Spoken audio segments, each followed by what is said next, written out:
Dhule MIDC येथील एका डेअरीवर स्थानिक गुन्हे अन्वेषण शाखेने मोठी कारवाई केली आहे।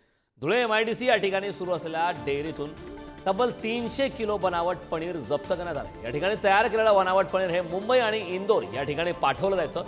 दररोज सुमारे 2000 किलो पनीर बनवले जात असल्याचा अंदाज पोलिसांकडून वर्तवण्यात आलाय। स्थानिक गुन्हे अन्वेषण शाखेने केलेल्या या कारवाईमुळे मात्र अन्न व औषध प्रशासन विभागाच्या कारभारावर आता पुन्हा एकदा मोठे प्रश्नचिन्ह निर्माण झालेत। दूध आणि तुपाचा जिल्हा म्हणून ओळख असलेल्या धुळ्यात बनावट पनीर बनवण्याचा कारखाना आढळल्याने खळबळ माजली। तर अन्न व औषध प्रशासन विभाग नेमकं काय करत होता असा सवाल सुद्धा आता विचारला। मिल्क पावडर, काही केमिकलचे ड्रम्स आणि मशिनरीज हे दिसून आले। त्याची खात्री करण्यासाठी आम्ही फूड अँड ड्रग्सचे अधिकारी तसेच त्या ठिकाणी पशुवैद्यकीय अधिकारी यांना त्या ठिकाणी पाचारण केलेले आहे।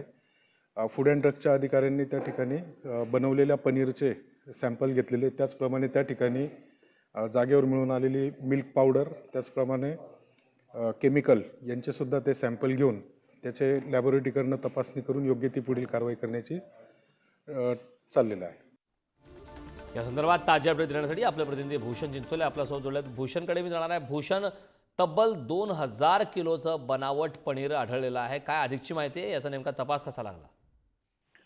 कारण या ठिकाणी 300 किलो बनावट पनीर आढळलेलं आहे आणि दिवसभरात सुमारे 2000 किलो पनीर जे आहे ते बनवलं जायचं असा प्राथमिक अंदाज स्थानिक गुन्हे अन्वेषण शाखेने वर्तवलेला आहे। या ठिकाणाहून 300 किलो बनावट पनीर जप्त झाल्यामुळे मोठी खळबळ उडालेली आहे। स्थानिक गुन्हे अन्वेषण शाखेने ही कारवाई केली आहे। दुधा तुपाचा जिल्हा म्हणून धुळे जिल्ह्याची ओळख आहे। या ठिकाणाहून मुंबई असेल, इंदोर असेल, अशा अनेक ठिकाणी दूध आणि तुपाचा पुरवठा केला जातो। मात्र याच ठिकाणी बनावट पनीर आढळल्याने एकच खळबळ उडालेली आहे। हे जे पनीर आहे हे इंदोर तसेच मुंबई या ठिकाणी पाठवलं जायचं। मिल्क पावडर असेल आणि इतर रसायनांचा वापर करून धुळे एमआयडीसी या ठिकाणी हे बनावट पनीर बनवलं जायचं। मात्र यामुळे स्थानिक गुन्हे अन्वेषण शाखेने केलेल्या या कारवाईमुळे अन्न व औषध प्रशासन विभागाच्या कारभारावर मोठं प्रश्नचिन्ह उभं राहत आहे। अन्न व औषध प्रशासन विभागाने वेळोवेळी ज्या दूध डेअऱ्या असतील, इतर उत्पादनं बनवणारे जे दुधापासून उत्पादनं बनवली जातात त्या आस्थापनांची चौकशी करणं, त्या ठिकाणून वेळोवेळी सॅम्पल घेणं हे गरजेचं असतं। मात्र मोठ्या प्रमाणात भेसळ होऊन या ठिकाणी पनीर बनवलं जात होतं आणि हा नागरिकांच्या आरोग्याशी मोठा खेळ या ठिकाणी खेळला गेलेला आहे। त्यामुळे अन्न व औषध प्रशासन विभाग काय करत होतं, आतापर्यंत अन्न व औषध प्रशासन विभागाने कारवाई का केली नाही, डोळेझाक का केली, असे प्रश्न या ठिकाणी उपस्थित होत आहेत। ही मोठी कारवाई स्थानिक गुन्हे अन्वेषण शाखेकडून करण्यात आलेली आहे।